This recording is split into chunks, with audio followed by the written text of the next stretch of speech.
ഒരു കുടുംബത്തിലെ ആ കുടുംബത്തിൻ്റെ നാഥൻ അഥവാ നാഥ അതാരാണെന്ന് ചോദിച്ചാൽ എല്ലാവരും ഒരുപോലെ പറയും ഗൃഹനാഥനാണ്. അതല്ല, മറിച്ച് വീട്ടമ്മയാണ് ഒരു കുടുംബത്തിൻ്റെ പരമാധികാരി എന്നറിയുന്ന എത്ര പേരുണ്ട്? ആ വീട്ടമ്മ തൻ്റെ കർത്തവ്യകർമ്മം യഥാവിധി അനുഷ്ഠിച്ച് മുമ്പോട്ട് പോവുകയും ചെയ്യണം. ആ കുടുംബത്തിൽ എല്ലാവരും ഉണരുന്നതിന് മുൻപ് വീട്ടമ്മ ഉണരണം. ഏത് സമയത്തുണരണം എന്നുള്ളതിനെക്കുറിച്ച് പിന്നീട് വിശകലനം ചെയ്യുന്നുണ്ടാവും. ആ വീട്ടമ്മ തൻ്റെ കർത്തവ്യകർമ്മം യഥാവിധി അനുഷ്ഠിച്ച് മുന്നോട്ട് പോകുവാൻ, ജീവിക്കുവാൻ തയ്യാറാകണം.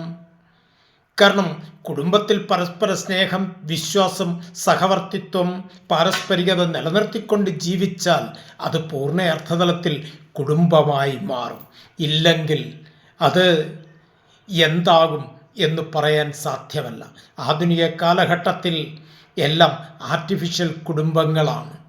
അതുകൊണ്ട് ഇത് എല്ലാവരും ശ്രദ്ധയിൽ വെക്കേണ്ടതാണെന്നൊന്ന് ഓർമ്മിപ്പിക്കുകയാണ്.